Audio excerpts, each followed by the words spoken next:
이 심경을 이해하시다 보면 공부를 하시다 보면 앞으로 여러분이 이제 공부하실 때 또 살아가실 때 지침이 될 만한 가르침들이 많이 나올 겁니다. 자, 지난 시간에 했던 이 핵심 내용이 그쵸, 본문 지난 시간에 읽었던 거지만 오늘 또 읽고 갈게요. 본문의 원주까지는 제가 해드렸어요. 부주를 오늘 읽어드릴게요. 자, 보세요. 예, 지난 시간에 말씀드렸지만 이게 좀 가려지는 거예요. 우리 마음 안에 참나 자리가 있습니다. 이 참나를 불교식으로 유교식이죠. 불교식. 이 불교의 영향을 받았죠. 공적영지 개념이에요. 이것도 불교 영향이 있어요. 이 불교를 극복한 거거든요. 주자학은. 유학식으로 설명을 하되 불교의 도전을 받아서 삼박자예요. 이것도. 더 창의적이 된 거예요. 기존 유교로는 불교의 그 형이상학적인 내용을 다 감당 못하니까 기존 유교라는 게 공자, 맹자 때 유교가 아니라 한나라, 당나라 때 유교로는 대응을 못해요. 거기는 현실적인 정치, 경제적인 어떤 학문으로만 유교를 했었단 말이에요. 그러다 보니까 불교의 도전이 아주 좋았던 거예요. 불교가 도전을 해주니까 형이상학으로 사람들이, 정치가들이 불교에는 심오한 게 있는데 유학은 그냥 정치할 때나 쓰는 거다. 근데 사실은 정치할 때 쓴다는 게 대단한 건데요. 육바라밀의 극치 아닙니까? 일상에서 도를 편다는 게.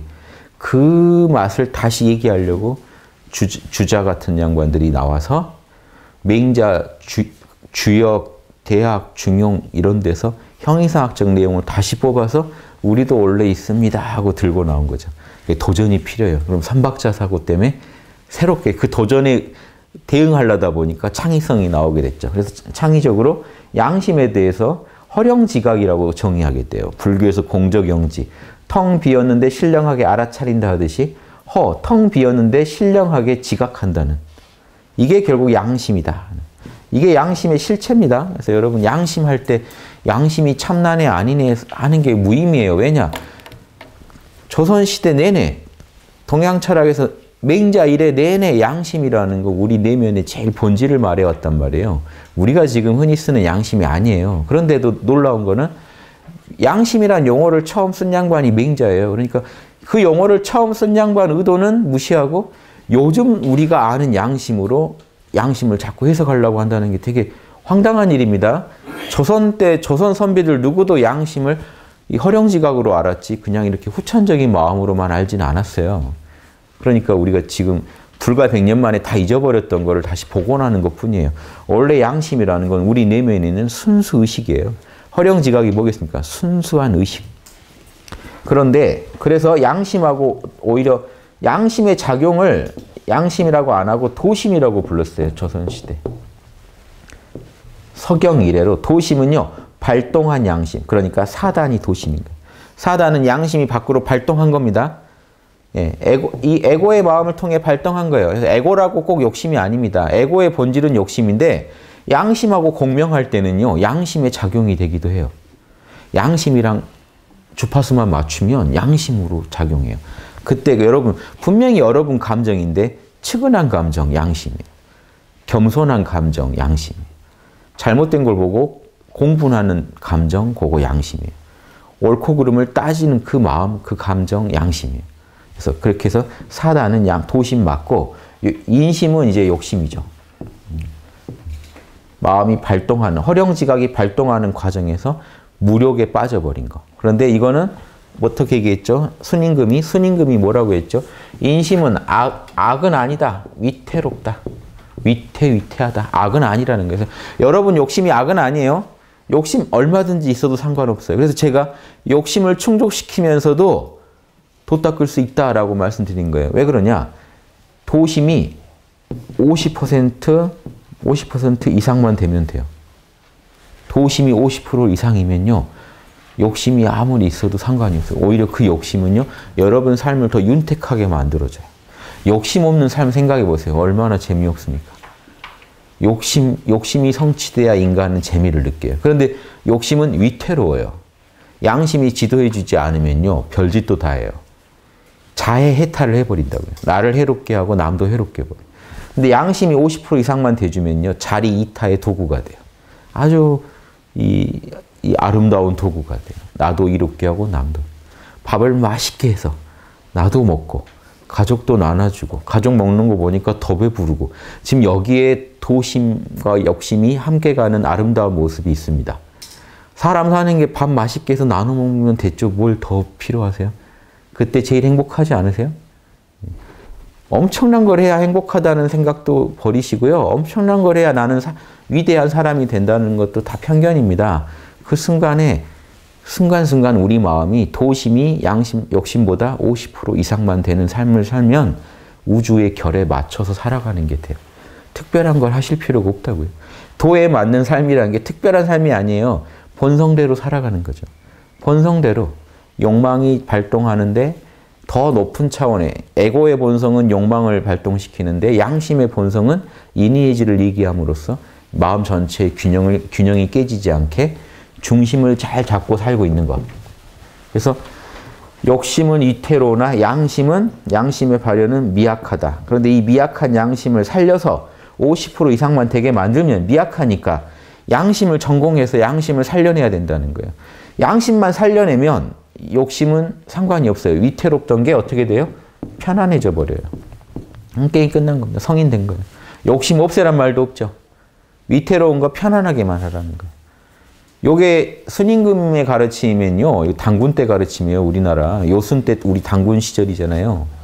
한 5,000년 전 가르침입니다. 이게 동방의 모든 정치 경제학의 제왕학의 뿌리였어요. 그리고 나아가서 마음 공부의 뿌리였어요. 심학의 뿌리예요. 그래서 심경의 제일 첫 번째 지금 이걸 걸어놓은 겁니다. 요것만 잘하면 위대한 선비가 될 수 있다. 됐죠? 그래서 이거를 제가 늘 양심이 50% 이상이 되는 삶을 살아라 이렇게 얘기할 수도 있지만 이러면 재미가 없으니까 욕심을 충족할 때 양심을 어기지 마시라 하면 더 재밌죠. 할 게 많죠 지금. 양심을 50% 이상 따르라 그러면 갑자기 마음이 어두워지고 답답해지고 이니에이지를 해야 되는데 뭔 이니에이지를 해야 되나 생각해 보세요. 갑자기 뭔 사랑을 내가 할까 이 고민하는 거랑 욕심을 따르세요. 오늘 가족이랑 밥 먹기로 했는데 거기서 이니에이지를 어떻게 구현할까? 일이 구체적이 되고 바로바로 아이디어를 바로바로 가져올 수가 있죠. 이러면 바로 현장에서 보살이 되는데 추상적인 걸 너무 높이 세워버리면 쉽게 답이 안 나와요. 그렇죠? 그러니까 이렇게 살아가시다 보면 그러면 늘 욕심 위주냐? 아니에요. 욕심이 발동됐을 때 양심이 출동해서 50% 이상 해줘버리면 일이 편해진다는 거고 이렇게 될 일이 많다는 거 가끔은요 바로 양심이 바로 튀어나와 버려요. 세월호 사건이나 뭐 접했더니 바로 그냥 마음에서 양심이 확 나와 버릴 수도 있죠. 그럴 수도 있어요. 그럴 땐 양심이 알아서 50% 이상 주도권 잡고 갈 거 아닙니까? 요거 문제가 안 되는데 욕심이 튀어나왔을 때 어떻게 할 거냐. 그때 빨리 양심이 출동해서 다스려주기만 하면 돼. 이거 어려운 말로 한번 해볼까요? 여기까지 나가면 안 되는데 어려운 말로. 태계 선생은 참나의 세계를 리로 봤어요. 에고의 세계를 기로 봤어요. 그럼 어려운 말로 표현해 볼게요. 도심. 리가 발동했는데 순수 양심 그대로의 리 그대로는 아니죠. 에고가 도와줘야 되죠. 이가 발동해서 원리가 발동했는데 기수지, 에너지가 따라와 준 거다. 그러니까 양심. 양심을 그렇게 설명했습니다. 어렵게 이기론으로 설명하면 욕심 설명해 보세요.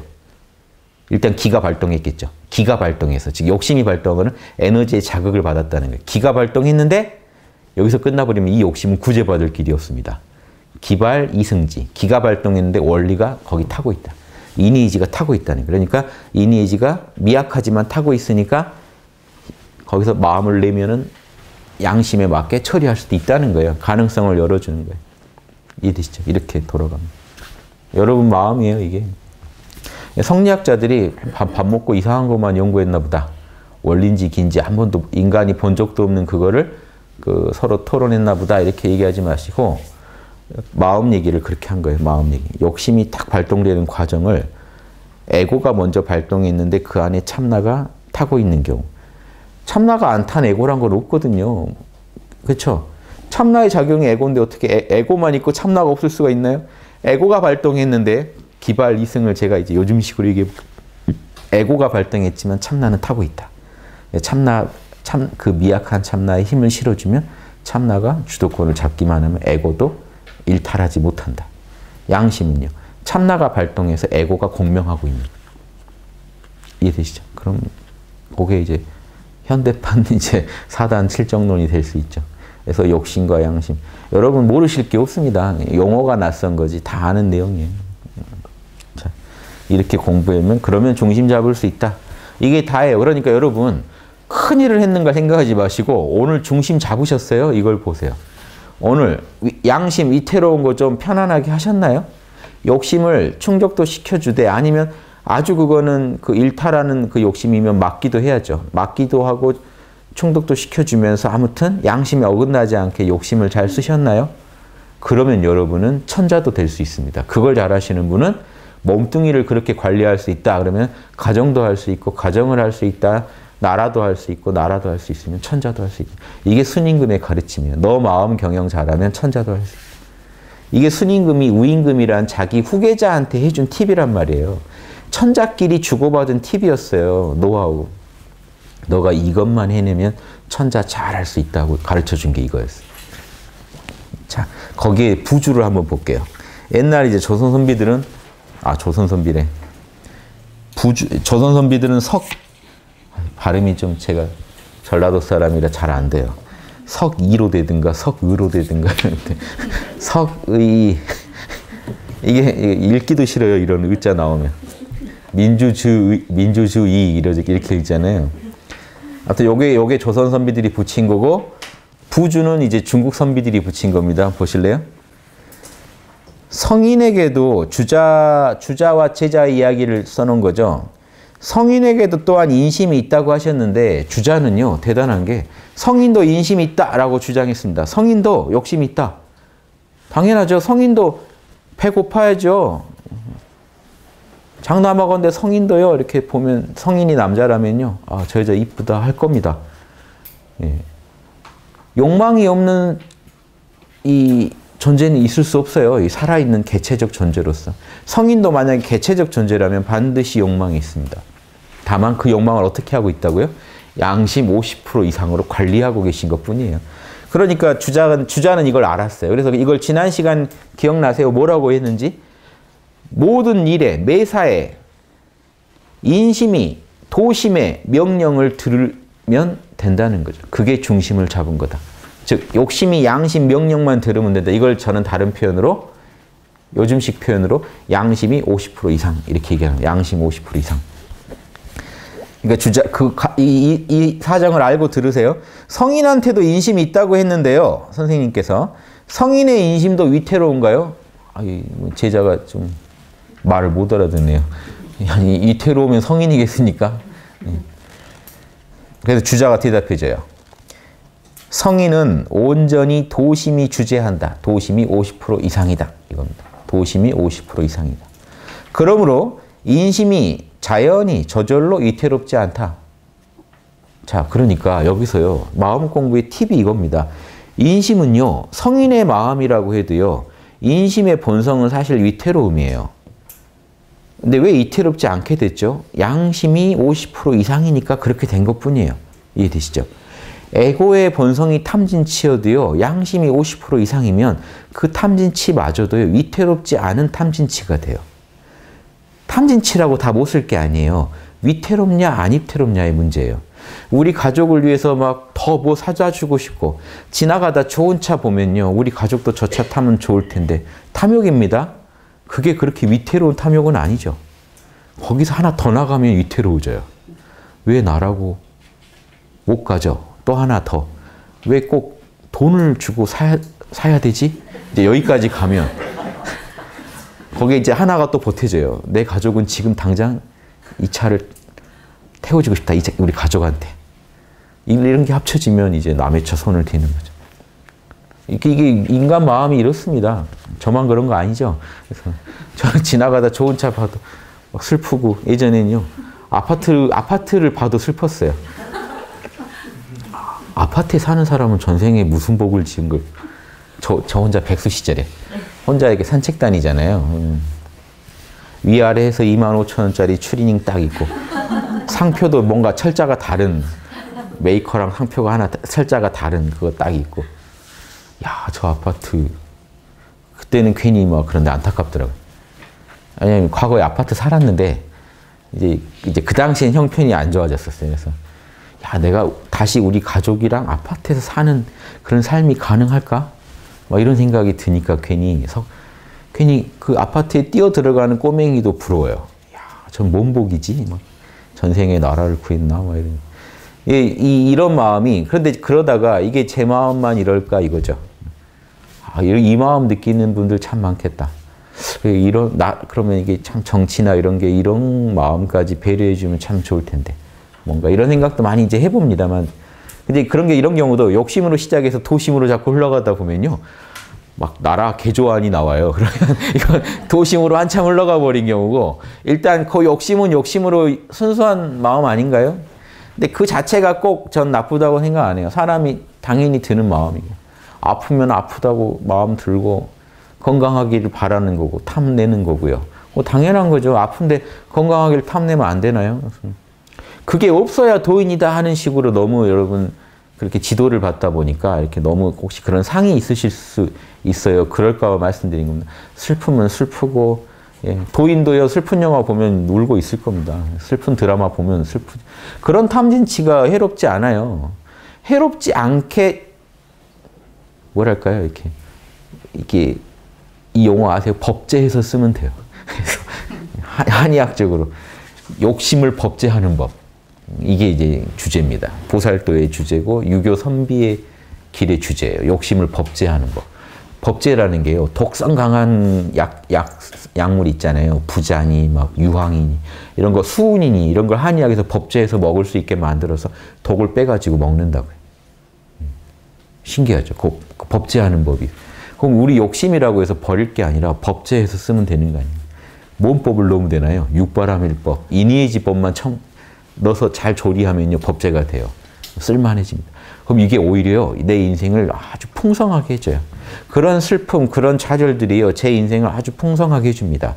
그런 좌절도 있으니까 또 행복도 있는 거고요. 그 다음에 얻는 또 행복도 있고 쾌락도 있는 거고요.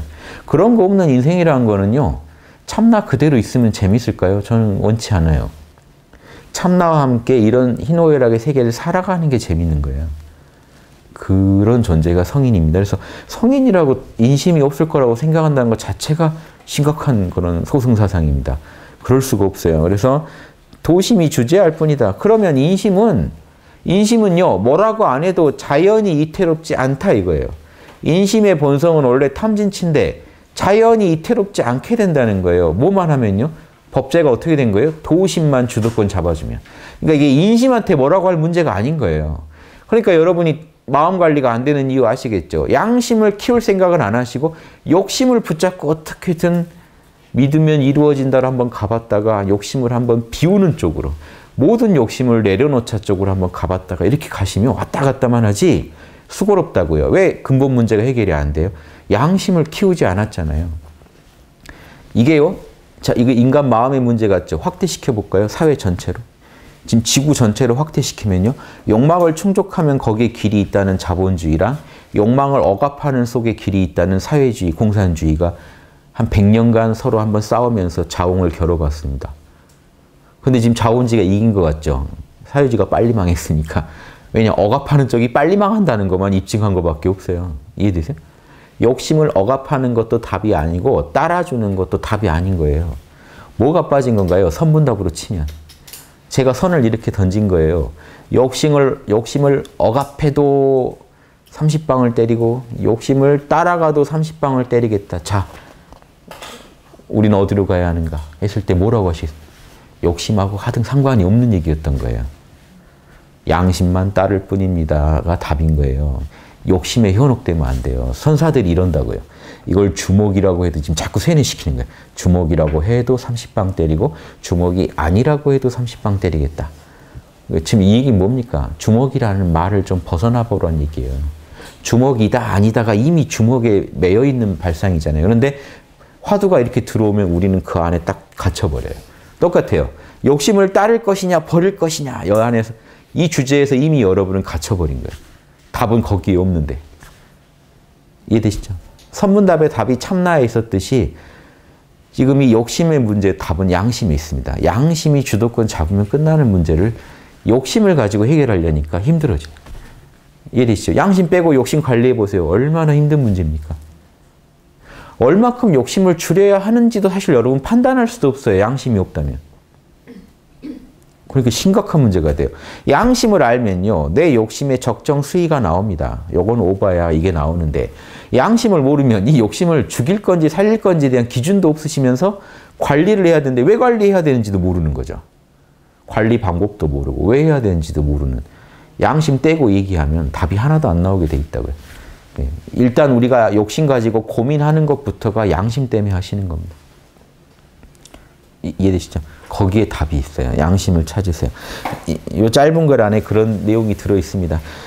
만약 단지 인심만 있다면 성인이라 하더라도 위태로울 것이다. 자, 무슨 말이세요? 성인의 인심도 우리랑 똑같다는 거예요. 사람들이 착각할까 봐요. 사람들은 착각해요. 에이, 성인의 인심은 위태롭지 않겠죠. 성인인데. 성인의 에고는 막 말도 엄청 잘 듣고 말 안 해도 막 탐내지 않고 분노 안 내고 어리석지 않는 그런 인심이겠죠. 혹시 인심이 있더라도 이렇게 생각하시면 안 된다는 거예요. 성인의 에고도 우리랑 똑같아요. 성인의 인심도 우리랑 똑같습니다. 제가 예전에 어떤 비유 들었나요? 에고는 차가운 쇠공이라고 그랬죠. 본질이 탐진치예요. 본질이 차가워요. 양심은 뜨거운 불덩이에요. 양심하고 함께 있을 때만 이 에고는 달아오릅니다. 차갑지 않아요, 에고가. 그래서 분명히 에고인데 도심은 차갑지 않아요. 인심 쪽은요, 차가워요. 이쪽은 차갑지 않아요. 재밌죠? 이렇게 달라요. 그래서 이 에고, 그런데 양심이 50% 이상 따뜻해지면 이 전체적으로 따뜻해진단 말이에요. 이 차가움이 문제가 안 되게 된다는 게 핵심입니다. 그래서 그런 거지, 성인의 인심도 차갑다는 겁니다. 성인의 인심도 위태로워요.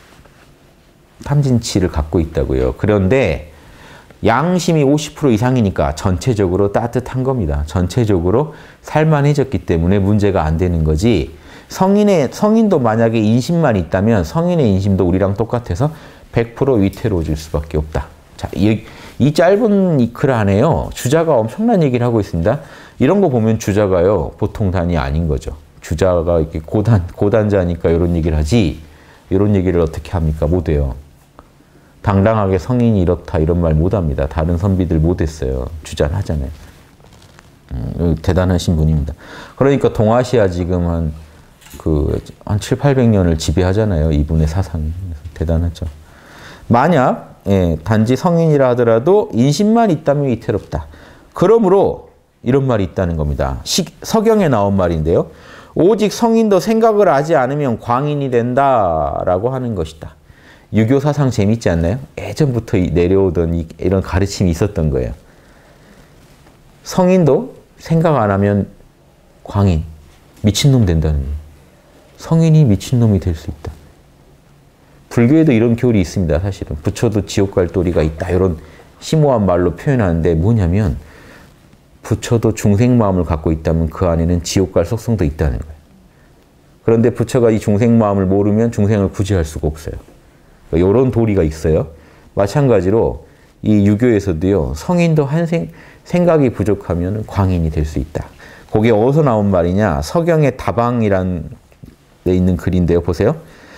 성인도 생각을 안 하면 광인이 되고 광인도 생각하면 성인이 된다. 그럼 우리도 성인 될 수 있는 거죠. 지금 미쳐있더라도 성인이 될 수 있다는 겁니다.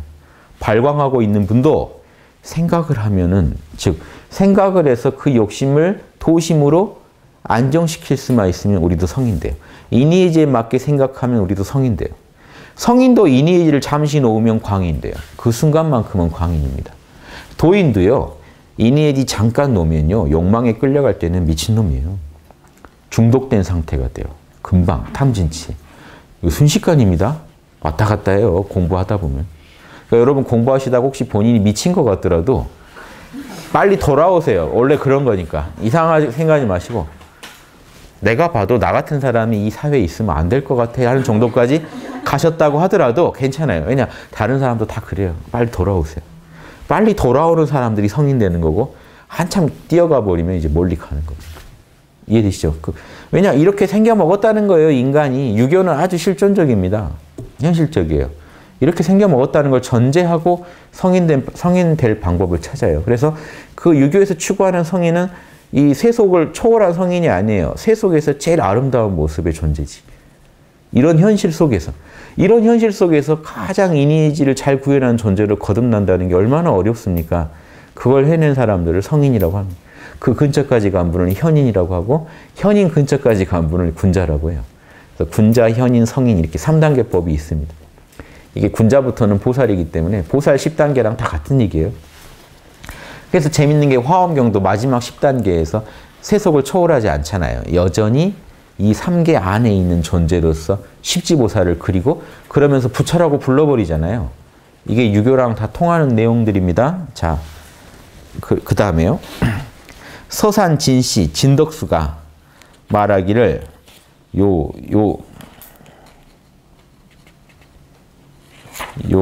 글에 심경을 쓰신 분이잖아요. 진덕수가 이렇게 얘기했대요. 심경을 지으신 분이 이렇게 얘기했대요. 인심은, 자, 그런데 왜 서산 진덕수라고 했을까요? 내가 말하기를 이렇게 안 한 게 뭘까요? 지금 이게 부주예요, 부주. 원주에 없던 글이에요. 지금 저자가 자기가 책 쓸 때 쓴 말이 아니에요. 다른 데서 한 말을 지금 뒤에 이제 다른 그 학자들이 그 원저자의 글 중에 좋은 글이 있어서 갖다 붙인 건데 원저자가 참 설명 잘합니다. 주자한테 이미 이제 도를 들었기 때문에 뒷분들은요, 기본으로 주자가 알던 걸 이제 기본으로 알고 얘기하잖아요. 그래서 이제 말들이 이제 더 정밀해집니다. 보세요.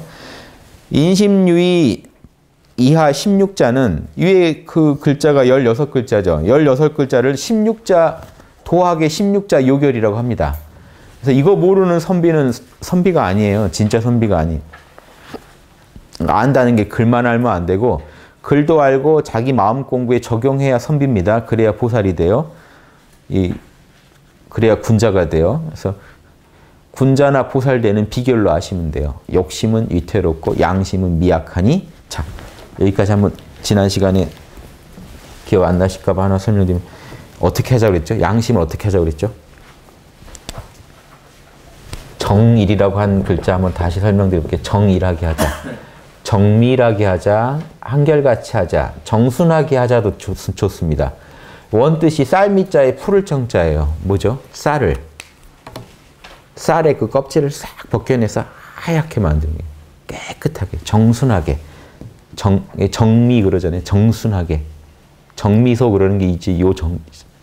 정순하게 딱 때를 벗겨내자. 그러면 양심 아닌 거를 정확히 벗겨낼 줄 알아야 되는 거예요. 즉 양심인 거를 정확히 찾아내야 된다는 말이랑 같은 말입니다. 양심에 붙어있는 욕심을 떼어낼 줄 알아야 된다. 그러면서 한결같아야 된다. 양심 하나만 밀고 나갈 줄 알아야 된다. 그래서 미약한 양심 살리는 법이에요. 여러분 양심이 너무 미약해요. 그때 어떻게 할 거냐. 양심이 아닌 것들을 자꾸 떼내면서 양심인 거를, 즉 인의의지를 더 정밀하게 인의의지 항목별로 정밀하게 파다 보면 정밀하게 들어가지 않으면 붙어있는 때들이 발각이 잘 안 돼요. 보세요. 여러분 세월호 사건 얘기 듣고 측은지심이 확 밀려오면 그냥 양심 덩어리인 것 같지만 그 측은한 마음도요. 너무 측은한 마음에 여러분의 감성과 만나면서 측은함에 빠져버리기 시작하면 욕심이 붙습니다. 아니면 어떤 정치인이나 연예인이요. 뭘 잘못했어요. 그럼 수호지심이 일어나요. 그럼 그 순간만큼은 정이거든요. 즉 나와 남을 평등하게 보고 저건 아니지 할 때까지는 정인데 평소에 그 사람한테 있던 사감이 붙어요. 어쩐지 예전에 봤을 때부터 눈빛이 안 좋았다든가 뭔가 이렇게 개인적인 사감을 보태기 시작하면 여기서부터는 아니에요. 솔직히 뭐 부러운 것도 있었고요. 내가 볼 땐 별거 아닌데 너무 인기를 얻는 게 너무 좀 배가 아팠던 게 싹 보태지면 여기서부터는 욕심이거든요. 이걸 떼내야 정순한 거예요. 그래서 욕심과 양심이 만날 때 정확히 양심과 욕심의 경계를 알아보는 눈이 없으면 정밀하게 정순하게 할 수가 없죠. 그래서 인의의지 분석을 해야 사랑에만 치우치지도 않고 정의에만 치우치지도 않고 원만한 양심을 찾아내고 그러다 보면 여기에 뭔가 붙어있는 때들도 다 잘 보이겠죠. 항목별로 파서 정밀하게 따지다 보면. 그래서 인의의지를 정밀히 따지다 보면 정순해지고요. 그러면서 한결같이 욕심 손을 들어주지 말고 한결같이 양심 손을 더 들어주면 50% 이상 주도권 잡을 거 아닙니까? 그러면 욕심도 사는 거예요. 왜냐? 욕심도 이제 자기도 충족하면서 양심도 이제 어기지 않게 됐으니까 둘 다 살고 끝나는 거죠. 보세요. 둘 다 살면 어떻게 돼요? 양심은 미약했던 게 드러나게 되고 인심은 위태롭던 게 편안해졌어요. 둘 다 살리자는 거예요. 동양 철학은 둘 다 살리자. 그래서 제가 욕심을 작은 욕심이라도 그게 다 카르마에서 나옵니다. 이유가 있어요. 그놈을 그냥 쉽게 무시하지 마시고 딱 봐서 양심 어길 때만 무시하시고 양심 어기지 않는 거면요. 잘 살려서 쓰세요. 그 에너지를 가지고 나도 좋고 남도 좋은 뭔가를 만드세요. 아니 요리하고 싶은 욕심이 안 일어나면 그 가족 굶어야 되잖아요. 누군가 하나가 그 마음을 내서 그 마음을 내주는데 그 욕심이 있어야 되고 그 욕심을 그러면 욕심 냈는데 나만 위해서 그 욕심을 쓰면 안 되고 이왕 낸 욕심이면 모두가 좋으려면 어떻게 하면 되나 해서 양심에 안 어긋나게만 쓰시면 그게 뭔가 혜택을 남깁니다. 많은 사람한테 은혜를 주게 돼 있어요. 그 욕심 잘 살려 쓰시는 거죠. 둘 다 좋아지는 길입니다. 진덕수 씨 얘기 한번 듣고 진덕수 씨라고 그랬네요. 진 씨라고 돼 있어서 옛날 분들이 이래요. 서산진 씨 뭐 앞에 이제 호를 써주고 성만 뒤에 해줘요. 이제 주자나 이런 분들은 높이고 그 제자급들은 이렇게 해줍니다. 우리가 봤을 때는 다 이제 옛날 선비들이죠. 뛰어난 학자들이. 서산진 씨가 말하기를 인심이 위태롭다 요 이하는 16자 요결인데 요 글은 요임금, 순임금, 우임금이 전하는 신법이다. 왜 이 말이 나온지 아세요? 분명히 이 글은 지금 순임금이 우임금한테 해준 얘기죠. 그런데요. 논어에 보시면요. 요임금이 순임금한테 천자자리 넘겨줄 때 뭐라고 하냐면 윤직골중하라고 얘기해줘요.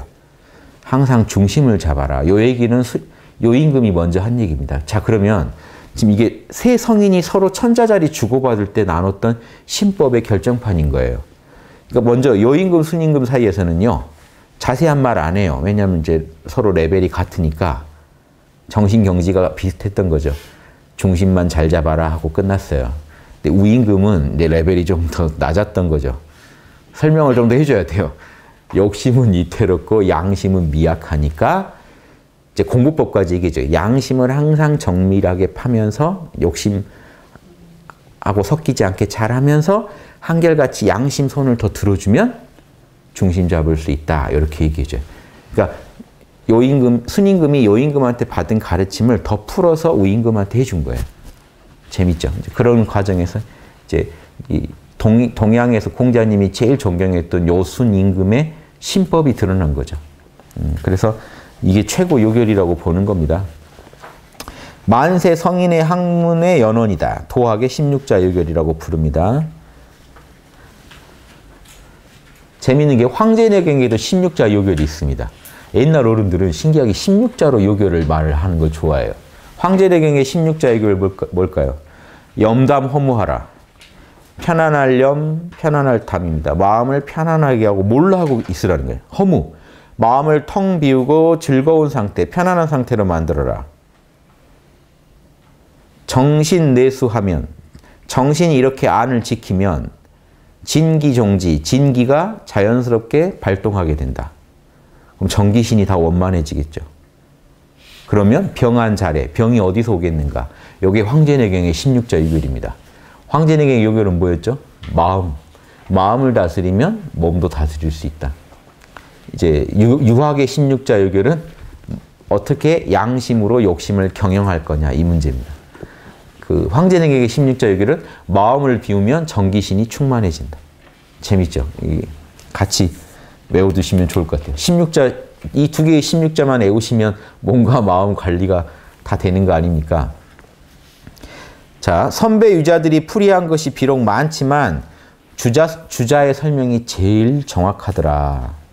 대저, 자 보세요. 소리나 색깔, 냄새, 맛의 욕망은 모두 기운에서 발동하니 이른바 인심이다. 주자는 뭐라고 그랬죠? 형기의 사사로움. 에고의 형체나 기운 때문에 발동한 게 참나가 에고의 형체나 기운에 발동한 게 인심이다. 참나가 본성과 천명의 정대함에 그 따라 발동한 게 도심이다 이렇게 설명했죠. 그걸 다시 풀어준 겁니다. 진덕수 선생이 뭐라고 풀었냐? 허령지각이 소리나 색깔, 맛, 냄새의 이런 기운에서 발동했을 때, 이 기운의 자극을 받아 발동했을 때 인심, 욕심이라고 부르는 거다. 그리고 인의지의 원리는 본성에 뿌리를 두고 있으니 이것이 인심이다.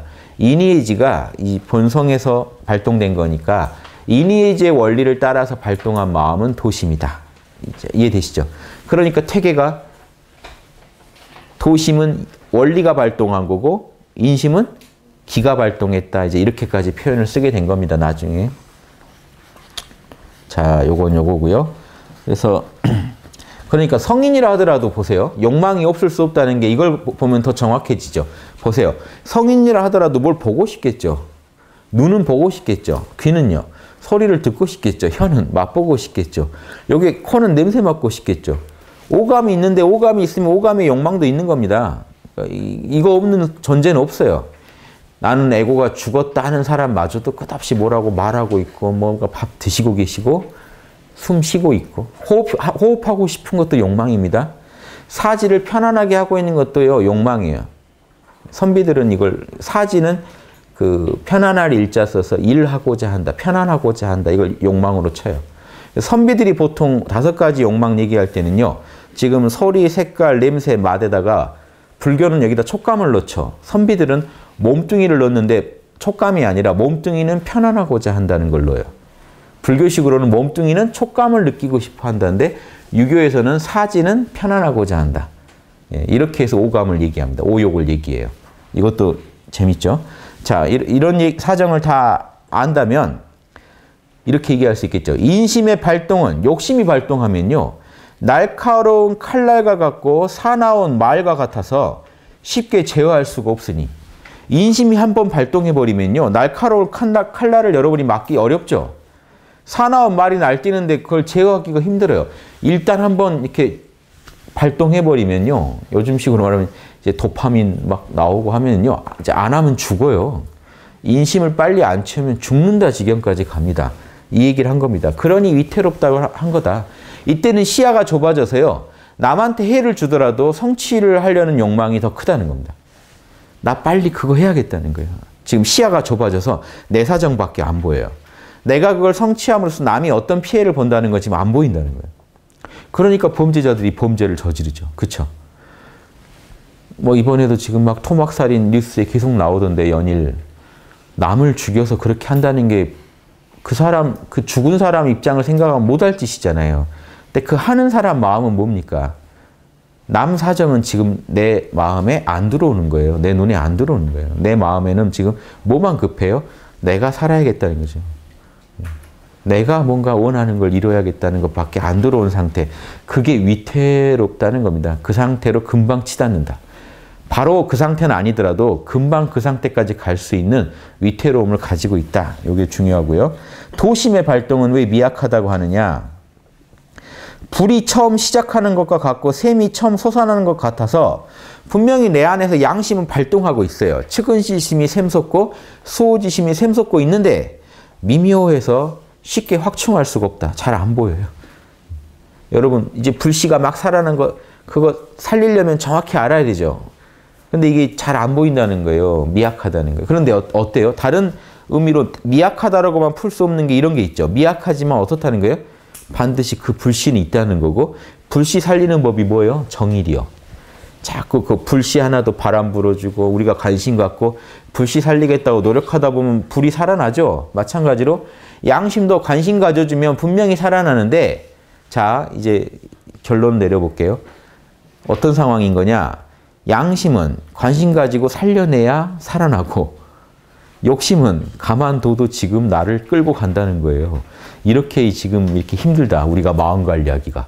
양심은 인의의 질을 정확히 알아서 알아야 그나마 보이고 그 보이는 양심 살려내려면 우리가 엄청 이 양심적으로 살려고 마음을 먹어야 되고 관리해야 되고 욕심은 관리를 안 해도 금방 나를 끌고 멀리 가버린다는 거예요. 얼마나 지금 힘든 상황입니까, 여러분이. 여기서 중심을 잡을 수 있다 그러면 이미 여러분 성인이에요. 나라를 구하지 않으셔도 온 인류를 구하지 않으셔도 여러분 중심 잡을 수 있다 성인이에요. 유교에서는. 이미 중심 잡으셨다 그러면 이미 여러분은 우주에 긍정적인 역할을 하고 계신 거예요. 성인이에요. 오직 평소의 거처함을 엄숙함과 경건함을 스스로 표현이 이상하네요.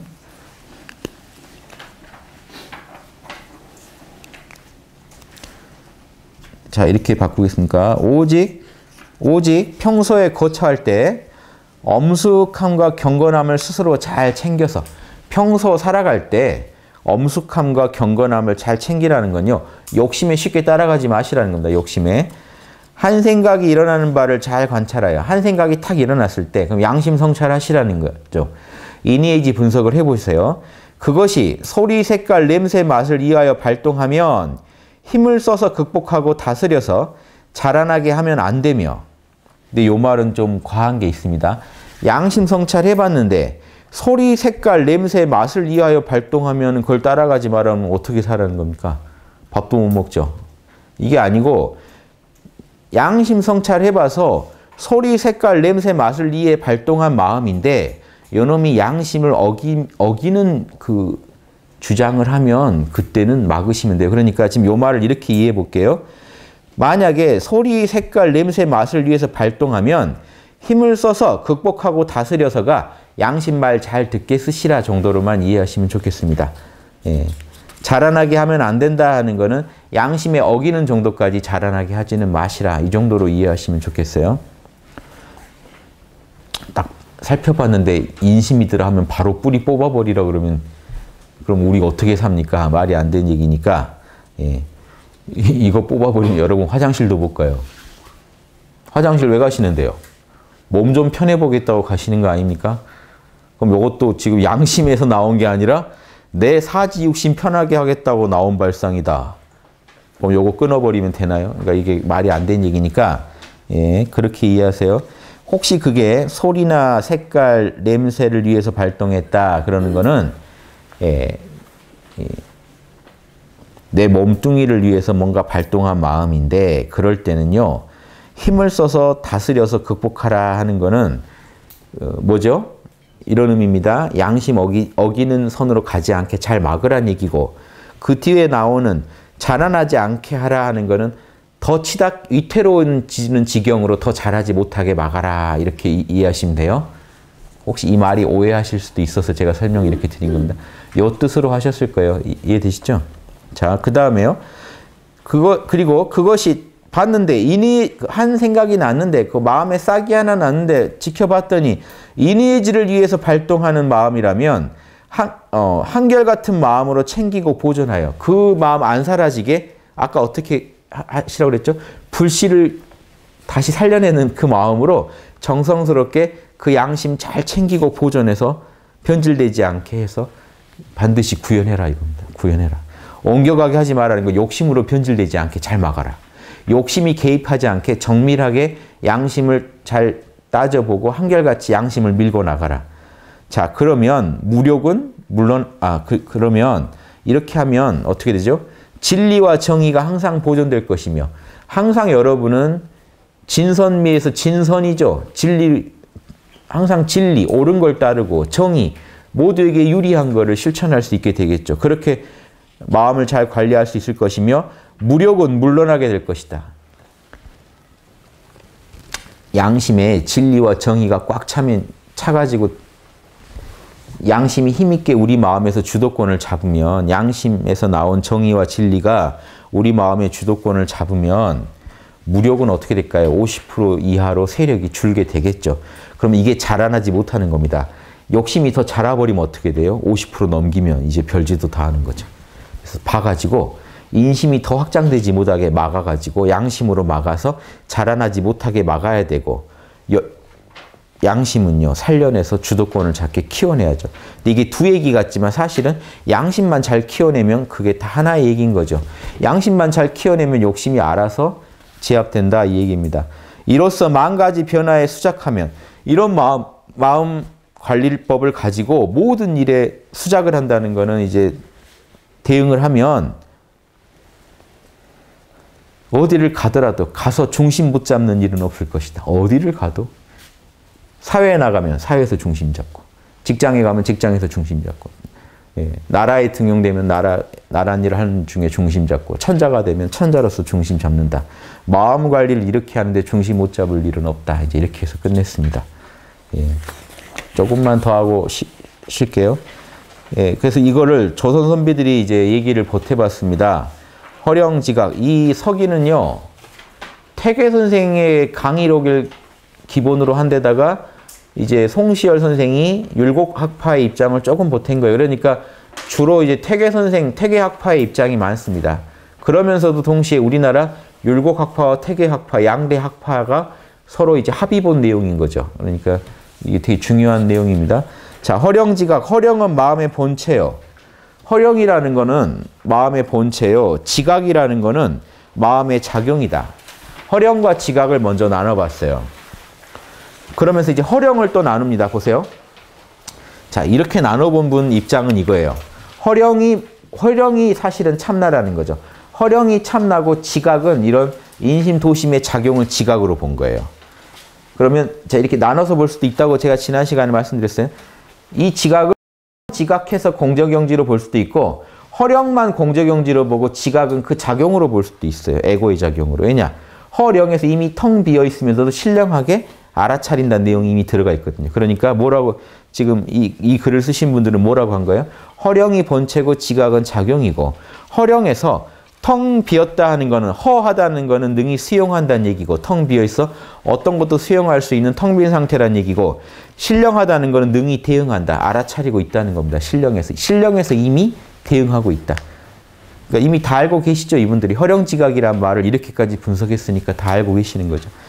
능히 수용하여 대응하나니 지각의 원리가 이미 허령에 있는 것이다. 지각하기 전에 이미 지각의 원리가 있다. 이 얘기 뭘까요? 에고가 알아차리기 전에, 즉 색수상 행식에서 식이죠. 불교로 말하면 오온의 식작용이 일어나기 전에 이미 참나의 알아차림이 있다 하는 겁니다. 이거를 잘 못 받아들이시더라고요. 초기 불교하는 분들은. 참나 그러면 무조건 오온의 식이라고 우기시려고 그래요. 그것도 식이다. 전혀 다른 건데. 오온의 식은 무상한 식이고 불멸의 식이에요. 여기서 허령지각도 지금 뒤에 있는 지각은 보세요. 색깔이 일어나면 색깔 알아차리고, 소리가 나타나면 소리 알아차리고, 양심적인 일에 대해서는 그렇게 알아차리고, 이렇게 상황 속에서 무상하게 변하면서 알아차리는 지각을 말하고, 허령이라는 본체는 영원히 지각하는 그 근본 원리로서 존재하는 겁니다. 텅 비어 있으면서도 알아차리고. 저 허령이 불교에서 말한 공적 영지죠. 이렇게 풀면 정확하죠? 그 다음에요. 인욕에 대한 얘기를 해요. 정의천이 인심을 인욕으로 생각하였다. 정의천이라는 분은 이제 주자의 선배인데, 직접 배우진 않았지만 스승의 스승이죠. 그래서 이제 주자는 정의천의 학문을 계승했는데, 정의천은 인심, 보세요. 여기서 인심을 인욕으로 봤다. 자, 인심은 그냥 욕심인데, 인욕하면 이야기가 달라집니다. 자, 그런데 정의천은 인심과 인욕을 크게 구분 안 하고 썼다. 그런데 주자에 오면, 주자도 처음엔 이를 따랐으나 만년에는, 나이가 들어서는 인심은 악에 흐른 뒤에 비로소, 인심이 악에 흐른 뒤에 인욕이라고 불렀다. 자, 뭔 말입니까? 그냥 인심과 인욕을 다르게 본 거예요. 주자학에서는 인심과 인욕을 다르게 봅니다. 그래서 인심은 그냥 욕심이고요. 위태롭긴 하지만 욕심이고요. 인욕은요, 이미 이제 위태로운 선을 넘어선 거예요. 악이 돼버린 욕심. 악이 돼버린 욕심을 인욕 그럽니다. 그래서 인욕은 확실히 제거해야죠. 그래서 제거할 것자 써서 거인욕. 인의예지의 원리는 천리라고 해서, 천리는 보존할 존자, 천리는 보존하고 인욕은 제거해라가 주자학의 기본 모토입니다. 그래서 혹시 많은 분들이 오해하세요. 우리가 기본 한자로 보면 인심이나 인욕이나 차이는 없거든요. 한자로는. 용어를 그렇게 다르게 쓴 것뿐이에요. 그래서 개념을 모르시고 접근하면, 한문만 풀면 사람의 욕심은 다 제거하라고?